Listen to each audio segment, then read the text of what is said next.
오늘 본문은 건축과 관련된 비유인데요. 이것은 목수이셨던 예수님의 경험에서 나온 것이었을 것입니다. 마태복음 13장 55절에 이는 그 목수의 아들이 아니냐라고 하시는데요. 그러니까 그 육신의 아버지 요셉이 그 직업이 목수였다는 것이죠.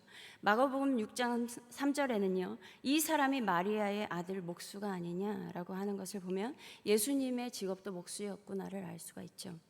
이렇게 아버지 요셉이 목수였는데요. 유대인들은요, 아버지가 자식에게 기술을 가르치는 것이 의무였다는 거예요. 그래서 아버지 요셉은 그 장남 예수에게 목수 일을 가르쳤을 것입니다. 이 목수라는 헬라어는요, 테크톤이라고 해서 나무나 돌을 갖고 일하는 사람을 지칭하는 용어였어요. 우리나라는 이제 나무 갖고 하는 사람으로 알고 있는데 이 당시에는 이제 돌로도 하는, 그러니까 석수와도 같은 의미도 있는 거예요. 그 당시 1세기 팔레스타인에서는 대부분 돌로 건물을 지었었는데 특히 예수님 당시에요. 나사렛 이 근처 찌폴이라는 곳에 대대적인 도시 복원 공사를 했다는 기록이 있어요. 근데 이때 전국 각지의 목수들, 그러니까 석수들이죠. 그 목수들이 동원되었다는 거예요. 그래서 당시 예수님 아버지인 요셉도 목수였기 때문에 예수님과 함께 그곳에 동원되었을 것이다 라고 추정을 하고 있어요.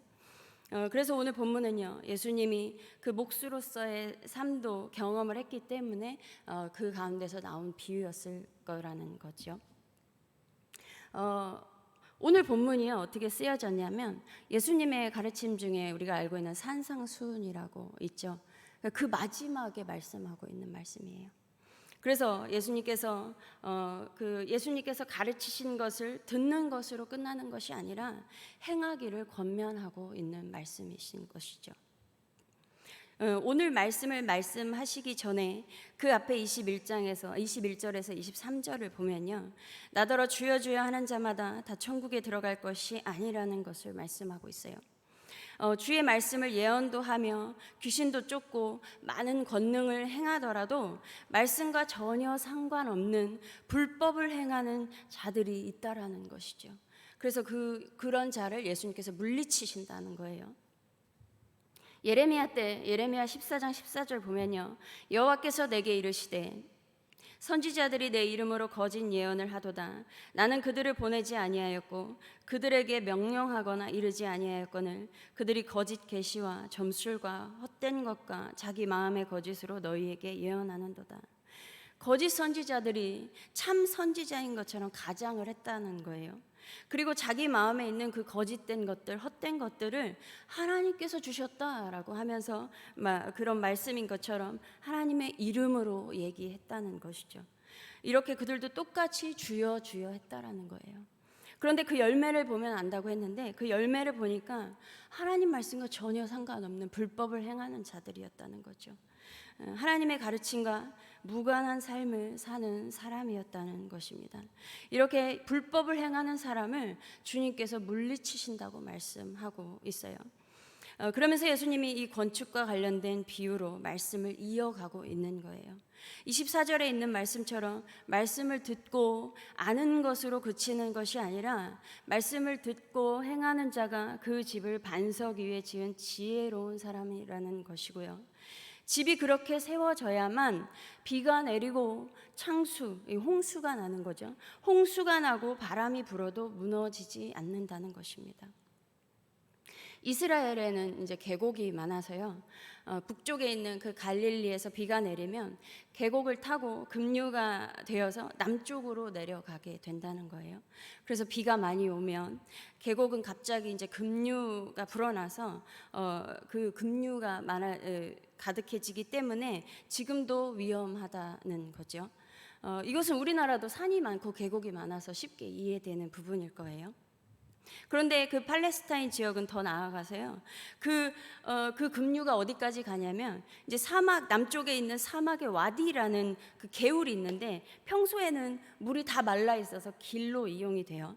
그런데 그곳까지 이제 그 급류가 내려오는 거예요. 그래서 흐르면서 그 와디라는 곳까지 밀려올 때 그곳에 있는 사람들이나 그 피하지 못하면 목숨을 잃게 되는 경우도 있다는 것이죠. 이렇게 모래 위에 세운 집은요, 이런 급류에 휘말려서 쉽게 무너지는 것과 같다는 것입니다. 이러한 비유처럼 우리 삶에도 이와 같이 비가 내리고 홍수가 나고 바람이 부는 일이 일어난다는 거예요. 이렇게 폭풍우가 몰아칠 때요, 무너지지 않을 수 있는 방법이 무엇이냐라는 것이죠. 그래서 오늘 비유를 통해 말씀하고 있는 것입니다. 지혜로운 자나 어리석은 자나 듣는 것이 다 똑같이 듣는다는 것이죠. 그런데 듣고 행하느냐, 듣고 행하지 않느냐의 차이인 거예요. 듣고 행하는 자는 지혜로운 자라고 말씀하시고 있고요. 세상에 풍파가 닥쳐도 그 사람도, 그 인생도, 그 신앙도 무너지지 않는다는 것입니다. 그러나 듣고 행하지 않는 자는 어리석은 자로 인생에 환란이 닥치면 기초석이 없기 때문에 모든 것이 순식간에 무너져 내린다는 거예요. 버틸 힘이 없이 그냥 순식간에 무너지는데 그 무너짐이 심하다고 돼 있죠.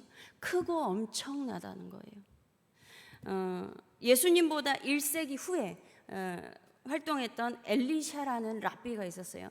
이 랍비가 예수님과 비슷한 비유를 했는데요. 토라를 많이 공부하고, 토라가 모세오경을 얘기해요. 이 토라를 많이 공부하고 선한 일을 많이 하는 사람은 처음에는 돌로 집을 짓다가 나중에는 벽돌로 집을 짓는 사람과 같다라고 이야기해요. 그러니까 기초를 돌로 하고 그 위에 벽돌을 쌓는 거죠. 이러한 집은 홍수가 나도 무너지지 않는다라는 거죠. 반면에 토라를 공부하고도 행함이 없는 사람은 처음에는 벽돌로 집을 짓다가 나중에 돌을 쌓는 거예요.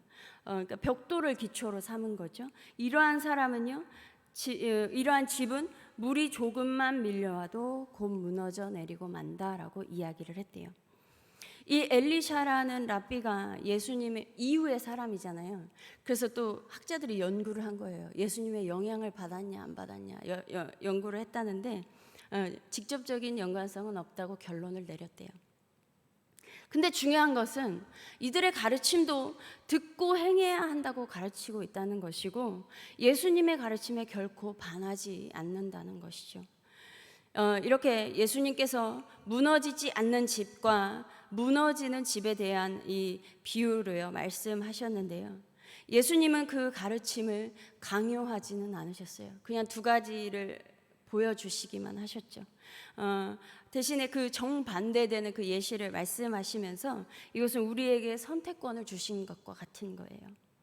모세 때 보면요, 신명기 28장에 순종과 불순종의 결과에 대해서 비교를 해놨어요. 그거에 대해서 뭘 선택하라고 얘기는 안 했어요. 그냥 두 가지를 비교해 놨어요.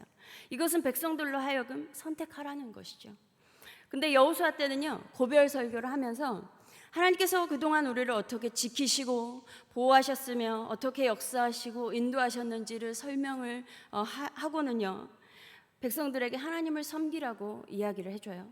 그러면서 그런데 하나님 섬기는 게 좋게 보이지 않거든 다른 이방신 섬겨도 된다라고 이야기를 해줘요. 그러면서 백성들에게 섬길 자를 선택하라고 이야기를 해주는 것이었어요. 그러면서 마지막에 여호수아가 하는 말이 오직 나와 내 집은 여호와를 섬길 거다라고 결론을 이야기를 했어요. 이렇게 신명기 28장에 나와 있는 순종과 불순종의 비교, 그리고 여호수아의 고별 설교에서 백성들에게 여호와를 섬길 것인지 다른 신을 섬길 것인지에 대해서 이렇게 비교를 해놓고, 또한 오늘 지혜로운 자와 어리석은 자를 비교하는 말씀 같은 경우 우리가 선택하면 되는 거예요. 그런데 이런 이분법적으로 나눠놓고 좋은 것과 나쁜 것 두 가지 딱 두고요, 선택하라는 것은 좋은 것을 선택하라는 것이죠. 예. 그래서 우리는 순종을 선택하기를 원하고 하나님만을 섬기기를 선택하기를 원하고 듣고 행하는 자인 지혜로운 자가 되기를 원해서 아멘이라고 대답을 하지요. 그런데 예수님을 믿고 예수님 말씀대로 사는 것, 이 행함이라는 것이 날마다 기쁘고 좋은 마음으로 그리고 자발적으로 되면 너무 좋죠. 이렇게 될 때가 있어요. 이렇게 될 때도 있어요. 그런데 그렇지 않을 때도 있다라는 것이죠. 그래서 무엇인가를 해야 할 때 그동안 익히 들어왔고 배워왔기 때문에 또 그렇게 하는 것이 옳구나라는 것을 알기 때문에 그 방향이 좋은 걸 아는데 이게 행하는 것이 참 힘겹고 심히 고민이 될 때도 있다는 것입니다. 머리로는 알겠는데 마음이 안 되는 거예요. 예. 그래서 억지로 하게 될 때도 있어요. 예. 그런데 예수님을 믿기 때문에 내가 예수님의 사람이라는 것 때문에 또 오늘도 인내하고 또 오늘도 참고 행했을 때에 하나님께서는 그것 또한 받으시고 지혜로운 자라고 일컬어 주실 것이라고 믿습니다. 왜냐하면 오래 참는 것도 사랑의 일종이기 때문이에요. 고린도전서 13장 4절에 사랑은 오래 참고 라고 말씀하고 있지요. 사랑은 이런 어떤 감정만이 다가 아니라는 거예요. 그러므로 하나님을 섬기며 하나님의 말씀에 순종하며 우리가 살아간다는 것이 만만치 않을 때도 있겠지만 그럼에도 불구하고 또 듣고 행하는 지혜로운 자가 되시기를 바랍니다. 그런 자는 결코 그 신앙도 그 인생도 무너지지 않을 것이고요. 어떤 폭풍우가 몰아쳐도 뿔이 뽑히지 않으며 급류가 지나가도 하나님께서 약속하신 그 자리에 견고하게 서 있게 될 것입니다. 우리 모두가 이렇게 무너지지 않는 지혜로운 자가 되기를 소망합니다. 기도하겠습니다. 하나님 정말 감사합니다. 하나님의 이 귀한 말씀 우리가 값없이 받았습니다. 하나님 이 말씀들 우리의 신비에 새기며 살아가게 하여 주시옵소서. 그래서 우리 심령이 변화되어져서 정말 하나님의 말씀으로대로 그 말씀대로 살아가기에 부족함 없는 그러한 삶을 살아갈 수 있도록 우리의 마음이 더욱더 부드러운 마음이 되게 하시고 넓은 마음이 되게 하여 주시옵소서. 그래서 하나님께 영광 돌리는 귀한 삶으로 살아갈 수 있도록 우리를 붙드시고 인도하여 주시옵소서. 감사드리며 우리 주 예수 그리스도의 이름으로 기도드립니다. 아멘.